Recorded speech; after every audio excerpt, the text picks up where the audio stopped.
Ini mungkin akan jadi pelajaran yang paling berharga yang kalian akan dapatkan di dunia cryptocurrency. Ini kalian nggak akan ketemu materi dimanapun karena ini adalah hasil dari gue pengalaman selama beberapa tahun di dunia cryptocurrency yang gue pengen ajarin ke kalian yang mungkin gue nggak akan sharing di luar dari akademi ini. Kita tahu ya kan, negara-negara seperti Saudi yang menciptakan negara kayak Dubai gitu kan. Itu kenapa mereka bisa bikin negara seperti itu? Karena adanya minyak. Mereka punya resource yang besar. Jadi dari gurun pasir bisa jadi Dubai. Tapi kita misalnya lihat contohnya seperti orang-orang kaya zaman dulu di Amerika. Itu dibikin di railroad. Orang-orang yang super kaya itu karena awalnya diciptakan kereta, ada railroad dan lain-lain. Jadi industrialis. Nah sekarang di era modern ini, menurut gua komoditas yang sangat langka itu bukanlah minyak lagi, tapi apa? Yaitu attention orang, attention ekonomi. Itu kenapa kita bisa lihat Kim Kardashian itu bisa jadi super kaya, Kylie Jenner bisa jadi billionaire paling muda di dunia waktu itu. Kita juga bisa lihat orang-orang seperti Conor McGregor bikin whisky bisa laku. Kenapa? Karena semua itu adalah attention ekonomi. Dan menurut gua yang paling benefit dari attention ekonomi ini adalah industri dari cryptocurrency itu sendiri. Perusahaan-perusahaan yang kalian lihat, kalian pakai itu adalah master of nyari attention kalian. Perusahaan-perusahaan paling kaya di dunia itu apa? Bisnis modelnya adalah advertising. Kita lihat Google, kita lihat Facebook, kita lihat TikTok. Jualan mereka apa? Attention kalian. Kalau kalian cari produk, kalian pakai produk dan itu gratis, artinya yang dijual itu adalah kalian, attention kalian. Dan seperti perusahaan-perusahaan besar tadi, kripto juga memanfaatkan attention kalian. Nah, attention ekonomi di market kripto ini sangat amat jelas ya. Karena kita lihat setiap hari developer, project-project baru, ya kan NFT launch baru, setiap harinya itu ada 50 koin yang listingnya, IDO dan ICO di beberapa centralized exchange. Setiap hari 50 sampai 100. Koin tuh ada berapa puluh ribu sekarang, 21 ribu sekian koin yang ada di coin market. Setiap hari orang mau coba untuk tarik kalian ke dalam komunitasnya. Setiap hari orang mau coba tarik kalian untuk pakai tokennya. Mereka berebutan untuk ngambil uang kalian, ya kan, kasih community, ya kan, jilat-jilatin community, pakai airdrop segala macam. Kita lihat selama 2 tahun terakhir di dunia kripto ya, NFT kayak lu mau lihat kripto, token-token baru, itu banyak banget airdrop sama 2 tahun terakhir. Untuk apa? Untuk bikin senang community-nya, supaya community-nya pakai project mereka, loyal, mulut ke mulut ngomong ke orang, oh gue dapat airdrop dari sini, dapat cuan dari sini, oh mau ikut dong. Attention itu sangat amat langka, karena kita tahu sendiri, kita buka video kadang udah malas ya kan. Kalian nonton video ini mungkin ini udah kalian buka beberapa kali gitu, nonton sekali bosan, karena attention kita di era zaman sekarang itu langka. Menurut gua ya, siklus summer atau bull run di kripto itu lebih mirip main game dibanding investasi. Jadi ibaratnya dunia market pasar kripto ini itu kayak multiplayer game yang besar, yang high score-nya itu dihitung dengan berapa jumlah uang kalian. Tapi yang mainin itu satu dunia. Pandangan gue ya, kenapa attention ekonomi itu begitu kuat di kripto? Karena gini, misalnya retail di Twitter ya, retail Indonesia, itu banyak yang nggak punya kapasitas dan kapabilitas untuk analisa project secara fundamental dan juga teknikal. Jadi mereka lari ke suatu hal lain, yaitu ngikut orang. Oh ini ada orang influencer bilang ini, gue akan ikut dia. Kenapa? Karena gue nggak punya kapabilitas di diri gue sendiri untuk analisa projectnya.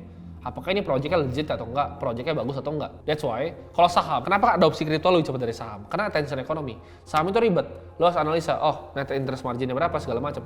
Kripto, oh orang bilang Doge bagus, Elon Musk bilang Doge bagus, gue beli. Itu perbedaannya. Satu bisa leverage attention ekonomi, saham juga pakai. Cuman saham itu ada fundamental di belakangnya. Kripto ini banyak token-token yang bahkan nggak ada fundamental tapi bisa dipump. Nanti gue akan jelasin di belakang.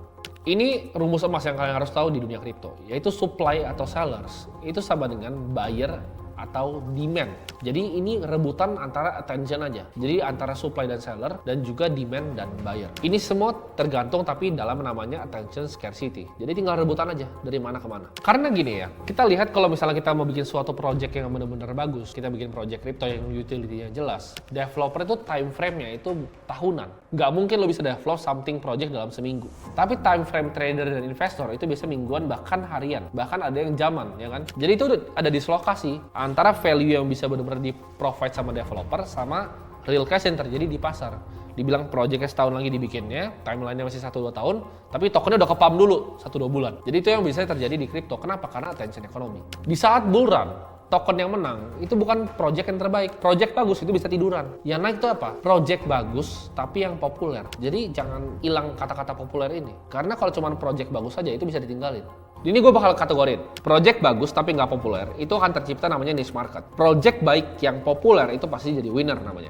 Ya niche market sama winner. Project jelek tapi populer itu adalah jebakan retail. Apakah bisa naik nggak? Kalian mending mana? Project bagus tapi nggak populer atau project jelek tapi populer? Project jelek tapi populer itu bisa naik loh. nggak ada utility-nya, nggak ada fungsinya, tapi di pom-pom itu bisa naik. Ya kalau misalnya project udah jelek, nggak populer, itu udah pasti gembel, nggak kemana-mana. Nah tapi ini bisa bergerak nih siklusnya. Winner ini menurut gua aset terbaik untuk para long term investor. Kenapa? Karena ini gampang diidentifikasi, jadi winner ini gampang dilihat. Seiring project itu bertumbuh secara popularitas dan awareness-nya, maka makin banyak orang yang akan beli projectnya. Jadi kita bisa lihat ini siklusnya, ya orang bisa bergerak nih dari mana. Pertama misalnya dari gembel ya. Dari gembel itu misalnya developernya pivot nih. Oh, gue mau kerjain utility-nya jadi beneran bagus. Kan tadinya project gembel ya kan, project nggak populer yang jelek. Jadinya gembel namanya. Nah dari gembel ini bergerak ke niche. Kenapa? Karena oke, developernya mulai pivot. Nah di sini tuh bisa jadi nggak laku. Begitu dia niche, udah niche projectnya makin bagus, pelan-pelan juga bisa jadi winner karena jadi populer. Nah tapi pemain kripto yang jago itu bisa cari project yang lebih murah potensi valuasinya dan tumpukin uangnya ke winner sambil cari opportunity lain. Jadi game-nya itu. Contohnya gini, kalau winner kita semua tahu winner siapa? Bitcoin, Ethereum. Udah jelas winner ya kan. Kayak misalnya kalau kita cari yang niche itu apa? Misalnya yang sekarang niche itu AV. Ini projectnya populer juga sebenarnya, tapi belum segede misalnya Ethereum dan Bitcoin. Kita lihat juga yang niche itu banyak sebenarnya project-project yang lain yang kecil-kecil. Gimana caranya niche ini bisa naik ke sampai populer seperti Ethereum, Solana, Bitcoin, dan BNB. Udah jadi segede itu top 10 lah, top 10 market cap. Itu adalah koin-koin yang winnernya. Nah jadi yang jago, kalau lagi bear market kayak gini, mereka main di winner. Jadi portonya gede di winner dulu. Bitcoin, ETH aja, nggak usah pusing. Bitcoin, ETH, BNB. Nah begitu nanti marketnya ini udah mulai mau recover nih, mau boom nih, mulai cari yang niche gitu. Kalian bayangin nggak? Kalau kalian ketemu Solana di harga $2 sampai 290 gitu. Kaya raya kalian. Kalian taruh uang 10 juta, wah jadi miliaran itu. Gimana caranya? Kalian cari yang niche. Jadi kalian spot pergerakannya. Atau misalnya kalian cari dari gembel ke niche, dari niche ke winner. Atau bahkan dari gembel ke retail trap, dari bawah ke atas itu bisa naik. Jadi ini semua tergantung skill kalian dalam melihat projectnya.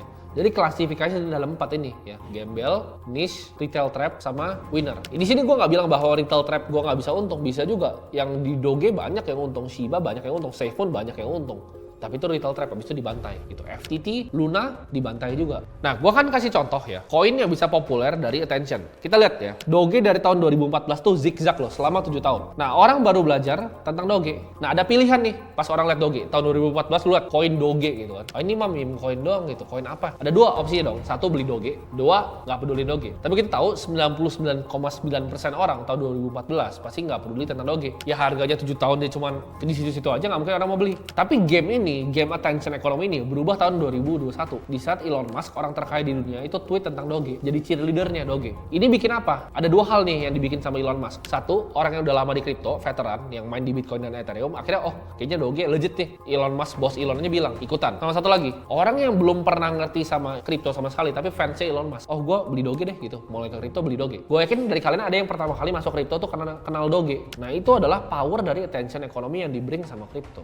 Nah ini gue akan kasih case study yang kedua tentang attention economy. Ini gue kasih token yang mungkin kalian familiar, yaitu ada Cardano dan Solana. Cardano tahun 2020 tuh adalah kesayangan semua YouTuber. Lu cari YouTuber kripto tahun 2020, dia akan ngomong top 3 koinnya. Cardano, XRP, misalnya Bitcoin gitu. Cardano selalu disebut. Tapi kalau kita lihat value-nya antara Solana dan Cardano, kalau lu bikin pairing-nya Solana Cardano, itu turunnya dalam banget, 94%. Kenapa bisa disparity tinggi banget? Padahal kan Cardano dibilangnya Ethereum killer, ya kan? Wah, lebih cepat, lebih efisien, bekas orang yang bikin Ethereum. Tapi kenapa? Pertanyaannya, Solana lebih tinggi. Padahal Solananya kadang mati gitu sistemnya. Karena attention economy yang dibawa sama Sam Bankman waktu itu. Jadi dia lebih ngerti cara mainin attention economy di Solana dibanding timnya Cardano. Cardano lebih nggak populer dibanding Solana. 93% drop down dari relative value kita lihat dari pairing Cardano dan Solana. Nah, attention itu salah satu resource yang langka. Nah, gimana caranya up to date di crypto? Caranya kalian masuk dive deep. Ini cara gue cari altcoin ya. Kalian cari ya Bitcoin yang forumnya bitcoin.org. Itu kalian ke bawah tuh ada altcoin discussion, itu kalian klik. Itu banyak banget diskusi tentang altcoin yang bakal naik. Kita juga bisa masuk ke Reddit ya cryptocurrency. Kita masuk ke Twitter. Kalian buka Twitter, kalian cek Twitter gue pribadi, cek following gue, kalian follow-followin aja. Itu banyak banget info-info yang menarik dan cepat beritanya di sana. Kenapa harus up to date dan cepat? Karena crypto itu adalah attention economy. Saran gue apa untuk sekarang? Kita hold winners dan kita avoid